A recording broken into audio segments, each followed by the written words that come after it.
What's up, guys? Welcome back to the channel. Man, I'm super excited. NFL season is just around the corner. And today, we're going to be breaking down our record predictions for the AFC South. Now, if you've been subscribed to the channel at all, you might have seen some of the shorts that we've been having going up recently, breaking down just big picture, looking at the AFC South. But today, what I wanted to be able to do was go in a little bit more in depth. We're going to go through the schedule for each AFC South team, just kind of talk through the teams, talk through some of these games, and kind of give a better understanding as to why I have these teams where I have these teams. And so I'm going to pull up on my computer here. Let me just get the scene switched quick. On my computer here, we're going to start with Tennessee Titans. So I'm going to have their schedule pulled up here on Playoff Predictors. This is like my favorite website. You can go through and predict every single game from the whole entire season, and it gives you what the playoffs will be. It's awesome. But today, we're going to go through and we're going to look at the Tennessee Titans, and we're just going to kind of talk through this team a little bit as we go through their schedule. We obviously got a new coaching regime here in Tennessee. It is the Robert Saleh and Brian Daboll era in Nashville. And so to kick off this season, the Titans are going to play the Jets. And this is one of the games that I think the Titans can get. I don't have super high expectations for the Jets this year. I don't super buy into the Geno Smith stuff.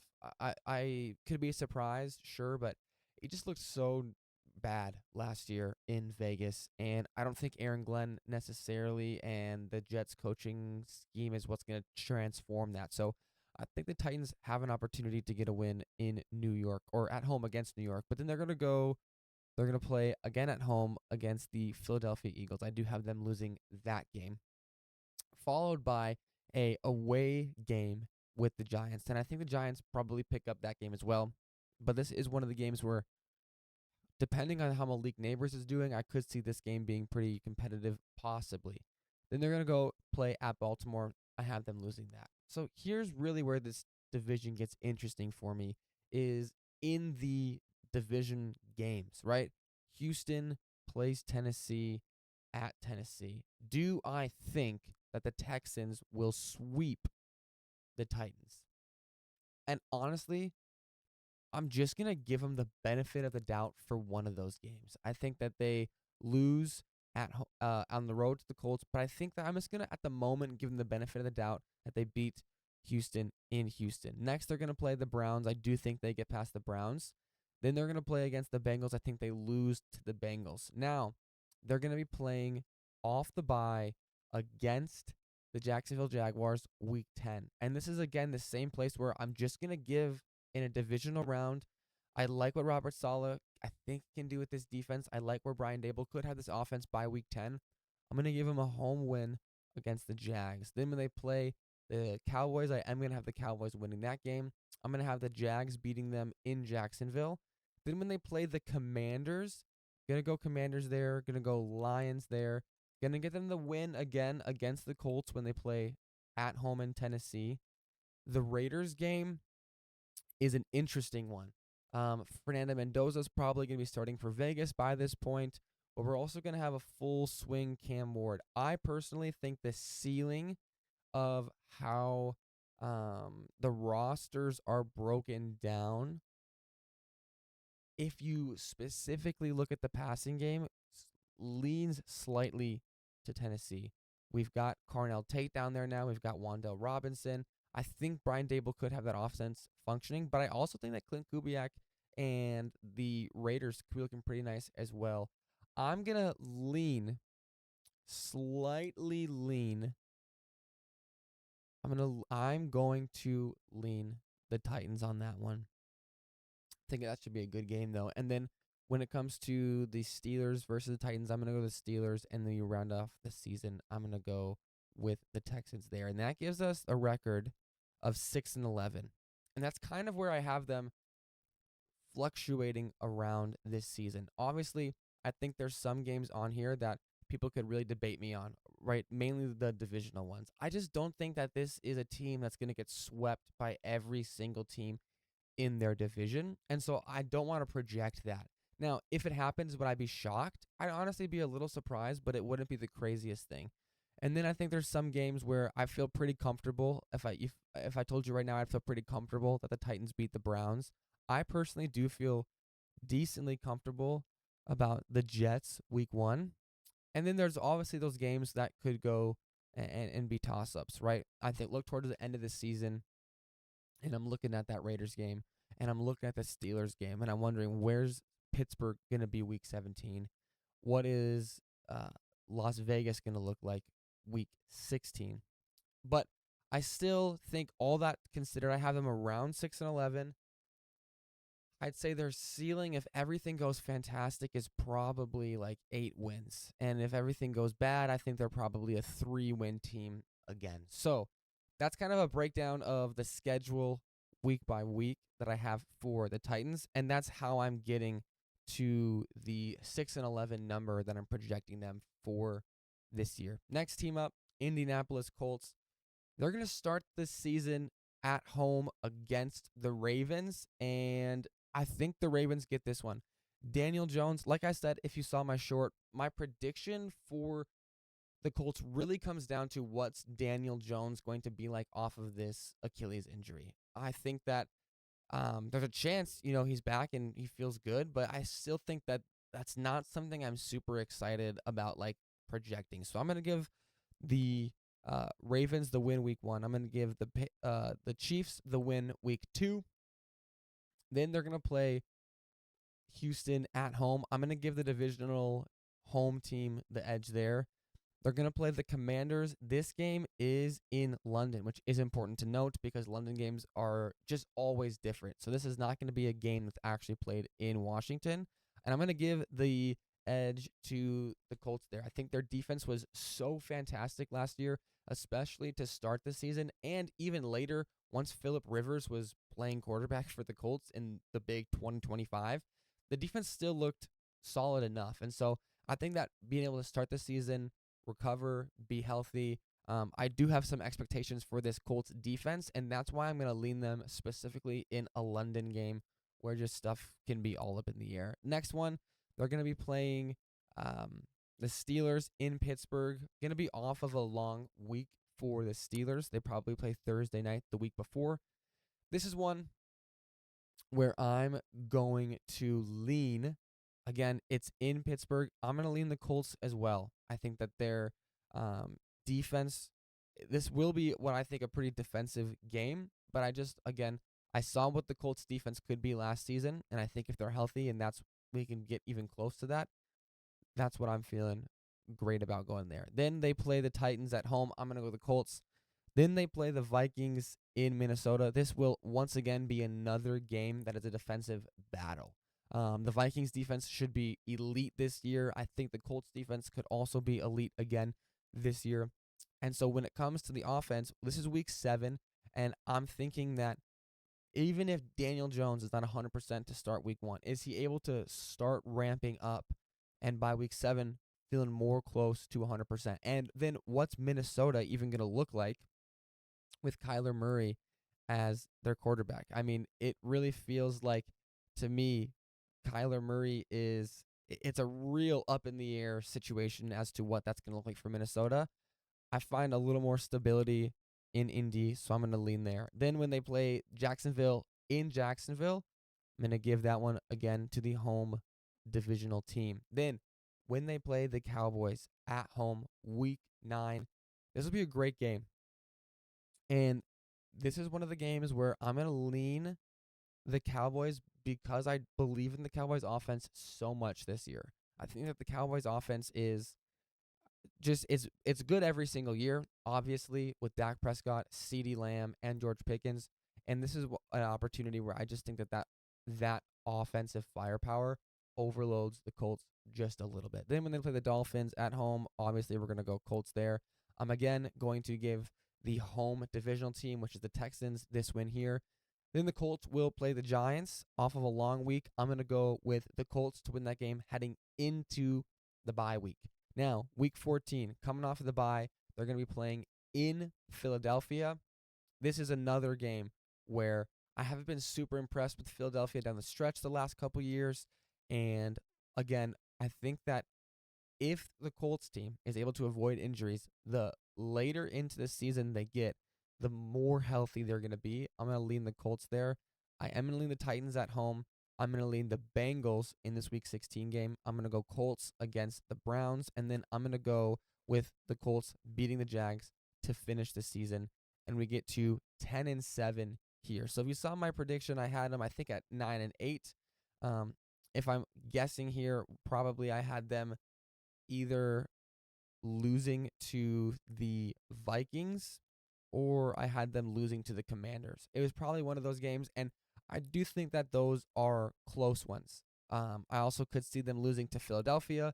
Kind of those three show where I think the ceiling of this team could be that if Daniel Jones is back and he's healthy and he's feeling good, the ceiling of this team really could be that they're at a spot where they are 12-5, and if it's not, then I could see them being a 7-10, maybe an 8-9 team, somewhere between 7-10 to 10-7 is kind of where I expect this team to land. At the end of the year, I'm going to be looking back on all of these predictions, seeing how we did.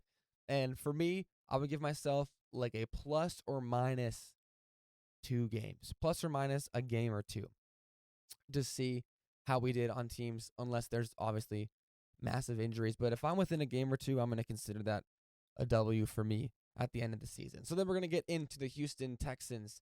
This is, again, if you watched or saw my short, one of the things I talked about is how difficult some of these Texans games are early in the season. They play the Bills, they play the Bengals, the Chargers, and the Ravens all in the first 11 weeks of the season. That's a brutal schedule. We just got to be honest. That's a tough schedule. I love the Texans.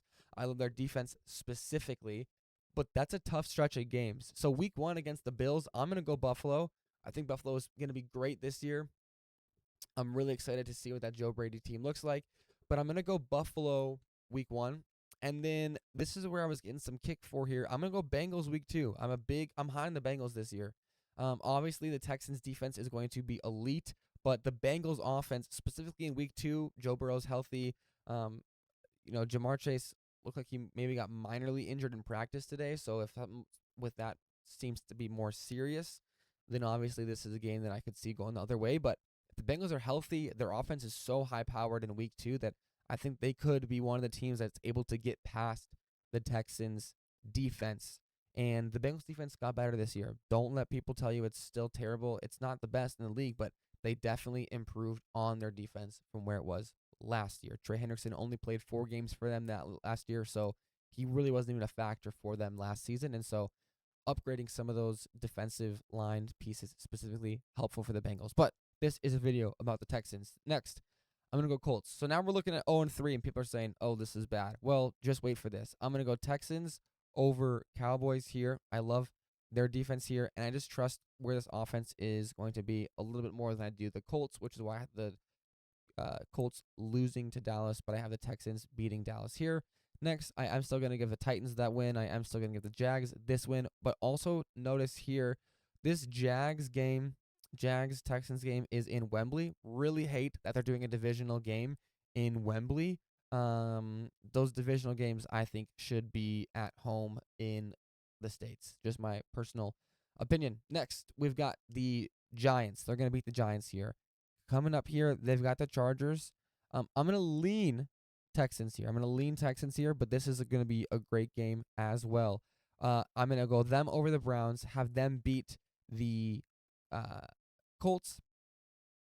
They now get the Ravens off of a break. They play on Thursday night and they play Sunday. They're going to get the Ravens at home. This should be, again, a really great, close game.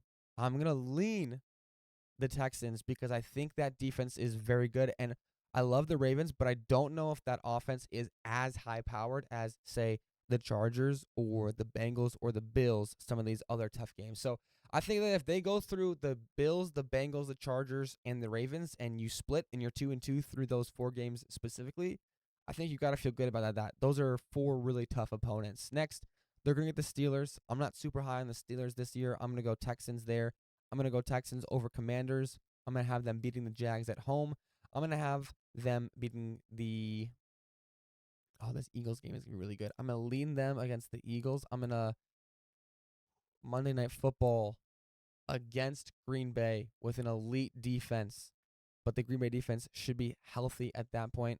I'm going to lean Green Bay, and then I'm going to go Houston there to finish it out and give me the 11-6. So I've got them around 11-6, 10-7, somewhere in that range. I'm sure one of the games that I picked differently on my slides or shorts was I probably had them losing either the Chargers game or the Ravens game, but really goes to show that I'm really expecting them to land in this 10-7 to maybe 11 or 12-5, kind of somewhere in there. I'd say the range is 9-8 to 12-5. I land close in the middle of that though, with a 10-7, maybe an 11-6. And so once again, this Packers game is also a game that I could see going either way. I'm gonna go right now and say that we're looking towards that 10-7, 11-6 mark for the Texans. If I break it down like this, I'd say that that's probably a good spot for them to be. And then last, but certainly not least, we've got the Jacksonville Jaguars. Jacksonville Jaguars, I am pretty high on them this year. I loved their offense last year with Liam Cohen, and I think that that is something that they have over the Texans, which is that their offensive scheme I trust a lot more. And if the Texans lose, some of these games, specifically to Baltimore, to Los Angeles, I think it's going to be, even this Green Bay game down here, I think it's going to be because of their lack of offensive firepower. I think that I'm expecting a bounce back season for them offensively after last year, but they lack some of the offensive firepower that, say, the Jacksonville Jaguars have, having Liam Cohen as their head coach. And so I'm slightly higher on the Jags for that reason because of that. So let's look at this Jacksonville Jaguars schedule breakdown. They're going to start at home against the Browns. That's a great first game. I love for them to get that first game there. Next, this next stretch of 3 games is going to be so much fun. They get to play Denver in Denver. That'll be a great game. I'm going to lean Denver on that game, but I am going to lean Jacksonville over the Patriots week 3. And then in week 4, they'll play the Bengals at home. I'm going to go with the Bengals. Again, I'm high on the Bengals this year. I am going to go Jacksonville at home over the Eagles. Then I'm going to go Jacksonville at home over the Texans. I like them to get a nice little win streak here to go over the Colts as well at home, coming off of the bye. This is where I think the difference between the Texans and the Jaguars is. I'm going to go Jaguars over the Ravens, again, because of their offense. I know that I had the Ravens and the Texans, or the Texans or the Ravens as well, but I feel slightly better about the Jags over the Ravens. Then I'm going to have the Titans there. I'm going to have Jacksonville over New York. I'm going to have Jacksonville over Tennessee. I'm going to have Chicago over Jacksonville. This is a Chicago team. They're going to be playing at home back half of the season. Going to be cold, outdoor weather game. 2 really high-powered offenses. Should be a fantastic game, but I'm just going to lean Chicago there. They're also coming off of a long week as well for them. Then Jags get the Steelers at home. I'm going to go Jacksonville there. I'm going to go Texans over Jacksonville at home week 15. Then I'm going to get the Cowboys versus the Jags. Another just shootout. I'm going to lean Jags. I'm going to go Jags over Washington. And I'm going to have the Colts beating Jacksonville to finish the year out. And I once again have them tied with the Texans at 11-7.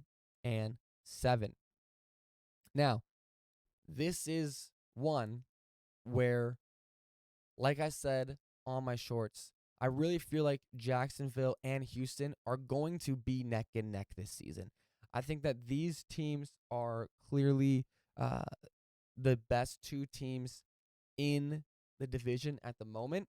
And I think that the deal breaker is going to be some of these games where they play these similar teams. So when they play the Ravens, when they play the Bengals, when they play the Eagles, or they play the Cowboys. What are those games going to look like? And then even though I am not going to necessarily project that the Titans get swept by every team in their division, I wouldn't be surprised if the Titans got swept by the Jacksonville Jaguars or by the Houston Texans. And so I think whatever team is able to capitalize on those games specifically, this division, along with a couple other like the NFC North, are ones where those divisional games are going to be so important as tiebreakers, as two divisions with close divisional races. Those divisional games are going to be huge. And so I think that this will be a very interesting season. If I look at my Jacksonville Jaguars,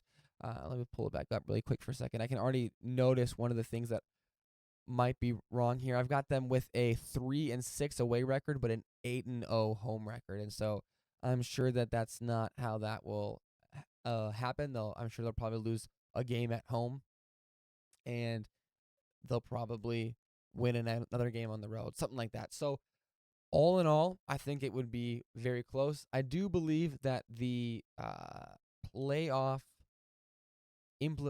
ramifications for this game, implications would be that the Texans, man, they'd both be 7-5 in the conference as well if that's what happened. I'm not exactly sure how the tiebreakers would break down. It would be a fantastic season, though. So in the AFC South, my big takeaway is that I like the Texans and the Jags to be in a competitive race for first place in the AFC South. I like the Tennessee Titans to improve on where they were last year. How much they improve, that's what's up in the air, I think. And then I do like the Indianapolis Colts to be just kind of a spicy team. You know, if they get to that 10-7 spot, they could be a team that's in the hunt for a wild card spot. And so I could definitely see the AFC South being a division that has multiple playoff teams, a division that has multiple teams in the wild card hunt as the season draws towards the end. And so definitely a division that I think will play an important role in what this season looks like. But let me know down below, what are some of your thoughts on the AFC South? Who do you think wins the division? Who do you think loses the division? What are some of the big takeaways for you specifically with the Jacksonville Jaguars and Houston Texans? Be sure to like and subscribe, and stay tuned because we've got a lot more videos coming down, breaking down each division in the NFL, and we'll be following the NFL all season long. And don't forget, end of the year, we're going to come back, look at our predictions, see how we did, see where we were horrendously off, and see where we were kind of spot on, even though the haters said we'd be wrong. Thanks for watching, guys. Have a good day.